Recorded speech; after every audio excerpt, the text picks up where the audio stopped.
दूरदर्शन से खास बातचीत में आर्थिक मामलों के सचिव शक्तिकांत दास ने कहा कि बजट को लेकर देश भर में सकारात्मक प्रतिक्रियाएं सामने आ रही हैं। विभिन्न शेयर धारकों ने बजट की जमकर प्रशंसा की है, तो वहीं वित्त सचिव अशोक लवासा ने भी बजट की प्रशंसा की है। बजट को लेकर वित्तीय सेवाओं की सचिव अंजुली छिब दुग्गल, राजस्व सचिव हसमुख अधिया, विनिवेश विभाग में सचिव नीरज कुमार गुप्ता ने भी अपने अपने पक्ष रखे हैं। The response has been very positive, and there has been, wide appreciation among from various stakeholders, whether it's the common citizen or it's the rural areas or it's the business community. I think there has been huge amount of appreciation from all around. Broadly, there has been appreciation about the fact that the government has adhered to the fiscal deficit target by and large, 3.2 and moving forward to 3%. The government has also provided the required resources for public investment in infrastructure and other required areas. And the government has given priority to the rural and agricultural sector, where the additional spending by the government and the other reforms which have been announced should give a boost to the rural demand, apart from, of course, contributing to farmers' income and adding to the overall growth of the rural economy. More and more number of people joining the tax net. So the lowest slab, if it is kept at 5% instead of 10%, then it will become an incentive for more people to join the tax net. That is one thought which went into it. Secondly, if we do this, this also benefits each and every taxpayer who are in the subsequent slab as well. So this was the which went into this. ये जो Bhim app जो आया है, it uses UPI and interoperability also helps जो बहुत poor customers हैं, it helps them as well. मान लीजिए आप कृष्णा डिस्ट्रिक्ट जाते हैं, आपको राशन कार्ड की अपना चावल के लिए you press the card and it will automatically debit the subsidy account to your bank account. And that's possible only because of this UPI and Aadhaar coming together. The investment which government has proposed to make in BharatNet, which is taking the connectivity, telephone connectivity to the villages, because this I think is going to provide the backbone for DBT, for digital transactions, and generally improving the communication level for the farmers and people who live in the rural areas. So, as you mentioned in the beginning, and as the finance minister said, this budget hinges on three things. One is transforming the economy, and I think strengthening the rural economy is an imperative, and for the interest of the long-term growth of our country. Oil sector में जो upstream कंपनियां हैं, उनकी economics एक तरीके से चलती है, जो मार्केटिंग कंपनियां हैं या मिड स्ट्रीम कंपनियां उनकी दूसरी तरफ से करती हैं।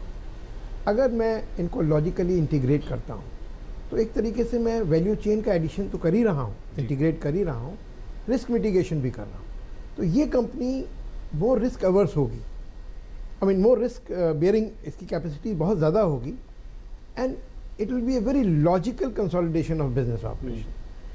तो हम जब भी ऑयल सेक्टर में किसी प्लेयर को चाहते हैं, जो सीपीएसई है या गवर्नमेंट सेक्टर की कंपनी है, अगर उसकी फाइनेंशियल स्ट्रेंथ इंप्रूव होगी तो वो हमको एक बेटर कुशन प्रोवाइड करेगी in dealing with adverse situation. FM साहब जब स्पीच अपनी दे रहे थे बजट की, उसमें उन्होंने एक बात ज़रूर कही थी कि प्रोडक्टिव एसेट्स बनाने के लिए जी, तो जो भी पैसे का इस्तेमाल हो रहा है वो ना सिर्फ रोज़गार बढ़ाने के लिए, बट इस तरह के एसेट्स में बढ़ावा देने के लिए जिसके साथ आगे चलते और ज़्यादा डेवलपमेंट और ज़्यादा रोज़गार और ज़्यादा रिटर्न्स आए। हमारे पास ये डेटा अवेलेबल है कि करीब 1 करोड़ से अधिक अकाउंटों में 2 लाख से ज़्यादा की धनराशि जमा हुई है, और इसका पूरा रिकॉर्ड हमारे पास है। जो ये रुपया पहले घरों में था या कहीं और था, जिसका कि हमारे पास कोई ट्रेल नहीं थी, अब उस रुपये की पूरी ट्रेल हमारे पास है, और इसको हम ट्रैक कर रहे हैं। और हम लोगों ने कल ही एक नया सॉफ्टवेयर लॉन्च किया और नई स्कीम लॉन्च की है, जिसमें स्वच्छ धन अभियान के अंतर्गत और ऑपरेशन ब्लैक मनी के अंतर्गत हम लोगों ने इसको शुरू किया है, जिसमें हमने शुरुआती तौर पर 18 लाख लोगों की अपनी वेबसाइट पर नाम डाले हैं, उनके अकाउंट्स के डिटेल्स दिए हुए हैं और उनको कंप्यूटर पर ही ऑन सिस्टम ही उनको रेस्पॉन्स देना है उसके बारे में। और बजट में स्वास्थ्य पर खास जोर देते हुए वित्त मंत्री ने स्वास्थ्य के बजट में 27% का इजाफा किया है। 10,000 करोड़ रुपए से अधिक राशि बढ़ाया गया है। स्वास्थ्य बजट में 47,000 करोड़ रुपए से अधिक राशि का आवंटन हुआ है। वहीं 5 संक्रामक बीमारियों को समयबद्ध तरीके से उन्मूलन का लक्ष्य भी रखा गया है। Therefore, prepared an action plan to eliminate Kala-Azar and filariasis by 2017, leprosy by 2018. आजादी के बाद से ही देश के लिए नासूर बने इन बीमारियों के खिलाफ केंद्र सरकार ने जंग का ऐलान कर दिया है। सरकार ने 5 संक्रामक बीमारियों को जड़ से खत्म करने के इरादे के साथ ही इस बजट में स्वास्थ्य क्षेत्र में 27% की बढ़ोतरी की है। 5 बीमारियों के उन्मूलन के लिए केंद्र सरकार ने समय सीमा तय की है। काला आजार और फाइलेरिया के लिए 2017, कुछ रोग के लिए 2018, खसरा के लिए 2020 और टीबी के लिए 2025 तक की समय सीमा तय की गई है। इसके अलावा नवजात मृत्यु दर को 2019 तक 28 तक और मातृ मृत्यु दर को 2020 तक 100 तक करने का लक्ष्य रखा गया है। देश में विशेषज्ञ डॉक्टरों की कमी को दूर करने के लिए सरकार ने इस बजट में चिकित्सा शिक्षा पर जोर देते हुए हर साल 5,000 पोस्ट ग्रेजुएट मेडिकल सीटें बढ़ाने का ऐलान किया है। चिकित्सा शिक्षा की बजट राशि भी बढ़ाई गई है। देश में 50,000 से अधिक MBBS सीटें हैं, वहीं 25,000 से अधिक PG सीटें हैं। हमारी कोशिश है कि हम टर्शरी हेल्थ केयर को मजबूती प्रदान करेंगे, प्राइमरी और सेकेंडरी हेल्थ केयर को मजबूती प्रदान करेंगे और वहीं हम कैपेसिटी बिल्डिंग में भी लगेंगे और कैपेसिटी बिल्डिंग के साथ साथ ह्यूमन रिसोर्सेज पर भी ध्यान देंगे। सरकारी जिला अस्पतालों, प्रमुख निजी अस्पतालों, कर्मचारी बीमा निगम यानी ESI अस्पतालों में अब DNB की पढ़ाई होगी। DNB भी चिकित्सा शिक्षा में PG कोर्स के बराबर माना जाता है। इसके अलावा चिकित्सा के विनियामक ढांचे में सुधार की बात भी की गई है। केंद्र सरकार ने तय किया है कि देश के हर राज्य में एम्स हो। इसी कड़ी में इस बजट में झारखंड और गुजरात में 2 नए एम्स खोलने का ऐलान किया गया है। सरकार अब लोगों के लिए डिजिटल स्वास्थ्य ब्यौरा उपलब्ध कराएगी। इसकी शुरुआत वरिष्ठ नागरिकों से की जाएगी। 15 जिलों में पायलट योजना चलाकर स्वास्थ्य का ब्यौरा आधार आधारित लिंक एक कार्ड में दिया जाएगा। इससे वे कहीं भी अपने स्वास्थ्य के उपचार का पिछला रिकॉर्ड देख सकेंगे। सरकारी स्वास्थ्य उपकेंद्रों में अब सिर्फ इलाज ही नहीं होगा, बल्कि वहां जांच और जागरूकता के लिए व्यवस्था भी की जाएगी। वित्त मंत्री ने कहा कि 1.5 लाख स्वास्थ्य उपकेंद्रों को हेल्थ एंड वेलनेस केंद्र के रूप में बदला जाएगा।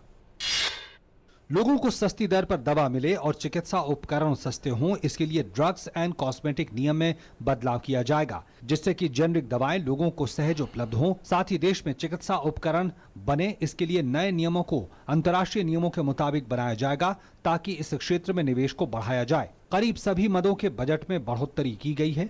जाहिर है सरकार ने स्वास्थ्य के क्षेत्र को तवज्जो देते हुए जहां एक और लोगों को सस्ते दर पर इलाज मुहैया कराने का इरादा जाहिर किया है, वहीं अस्पतालों के बुनियादी सुविधाओं को बेहतर करने पर भी जोर साफ दिखता है। नितेंद्र सिंह की रिपोर्ट, DD न्यूज। और आम बजट में राजनीतिक दलों को आयकर के दायरे में शामिल किए जाने के बाद से अब उन्हें हर साल दिसंबर तक आयकर विवरण जमा करना होगा। राजस्व सचिव हसमुख आधिया ने यह साफ किया कि अगर ऐसा नहीं किया गया तो राजनीतिक दलों को मिली कर छूट खत्म की जा सकती है।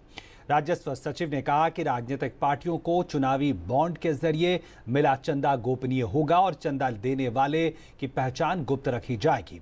इतना ही नहीं, चुनावी बॉन्ड के जरिए चंदा देने वालों की पहचान गुप्त रखने के लिए जनप्रतिनिधित्व अधिनियम को संशोधित किया जाएगा। इससे पहले वित्त मंत्री अरुण जेटली ने बुधवार को पेश बजट में राजनीतिक दलों के चंदे में पारदर्शिता लाने के लिए महत्वपूर्ण कदम उठाया था और इसके तहत पार्टियां एक व्यक्ति से 2,000 रुपए ही नकद चंदा ले सकेंगी। पहले ये राशि 20,000 रुपए थी। दानदाताओं का नाम उजागर करना होगा अब। और बुधवार को बजट पेश करते हुए वित्त मंत्री ने साफ कहा था कि राजनीतिक पार्टियों को 2,000 रुपए से अधिक चंदा देने वालों का नाम जाहिर करना होगा। साथ ही 2,000 से अधिक का चंदा चेक या फिर डिजिटल माध्यम से ही लिया जा सकेगा और चंदा लेने में सुविधा के लिए जल्द अधिकृत बैंकों से चुनावी बॉन्ड जारी किए जाएंगे। और इतना ही नहीं, दलों को निर्धारित समय सीमा के भीतर आयकर रिटर्न भी अनिवार्य रूप से भरना होगा।